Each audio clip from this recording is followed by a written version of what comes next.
lawsuit regarding negligence.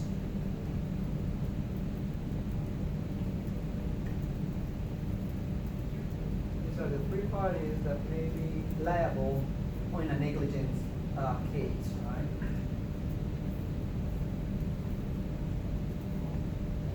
Here we got their notes.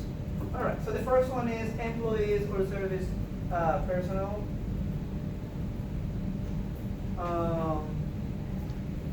So the employee who performed the negligent act is generally the person in close contact with the participant.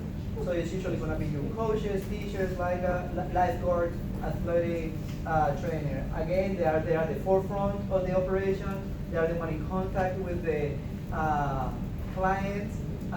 They are the most likely to actually perform that negligent act, right? And as a result, they are going to be individually liable for that negligent conduct. Does that make any sense?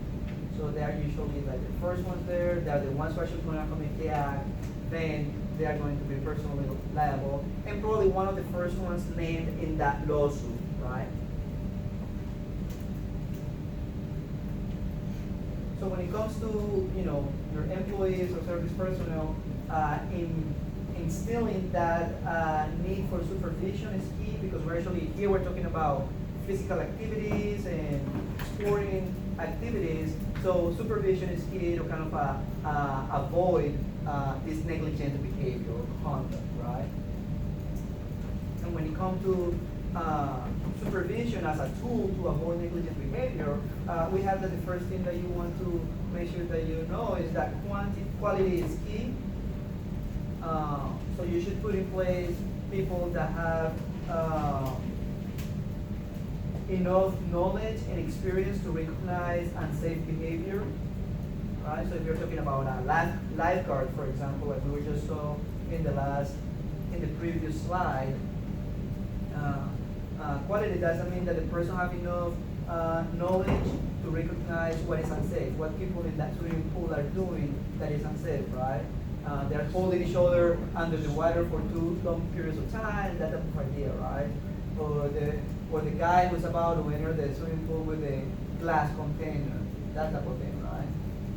So quality, having that ability to actually recognize unsafe behavior. The quantity is that ratio of supervisors or people in charge in relation to the amount of participants, right?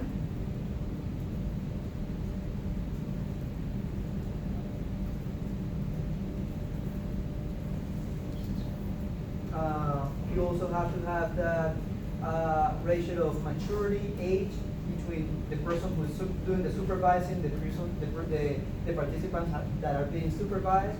And that comes to the notion that you also have to have that image, if you will, of authority, right?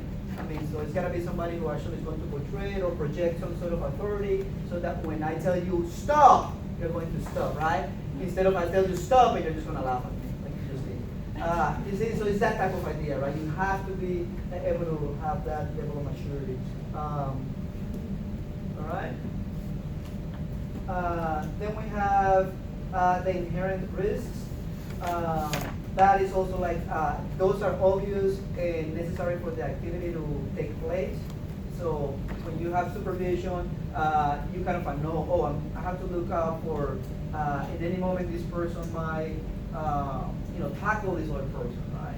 That's type of you know what the inherent risks of that activity are, right? If you are water rafting, some of the inherent risk is that you might actually fall off the boat, right? Or the raft, is that what it's called?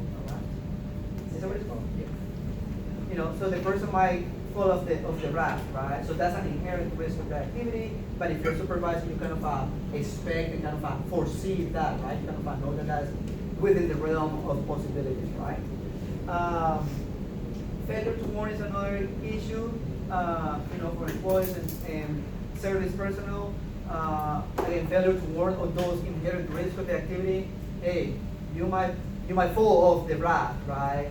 Or you know that you can get tackled when you play games, or that type of idea, right? You go a little above and beyond that deal, though. Like, I don't know who's ever gone whitewater rafting or not. Say that again? I don't know who's ever gone whitewater rafting. they like, yeah, they like make you like feel scared, like you're gonna fall in. I don't know. Yeah, I know. I mean, I like, understand that. well, funny story. We were looking into going water rafting for the break, for the upcoming holiday, and then I was inclined, leaning towards, the beginners thing, because that's what I do,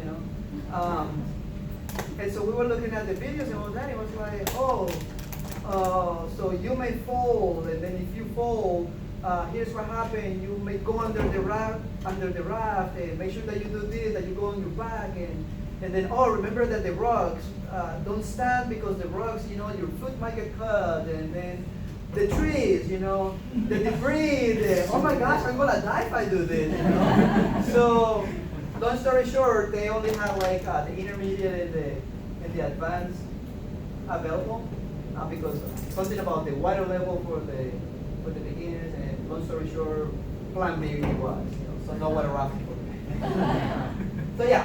So it can be, daunting. So, but as the person that is in charge of the activity, and you guys may be in charge of a big water rafting company or whatnot, you want that. You want to kind of overwarn, if you will.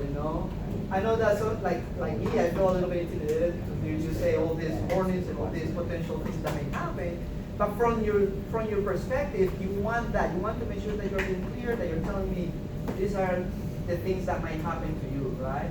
So that you're covering your liability side of things, right? Your potential for being liable, right?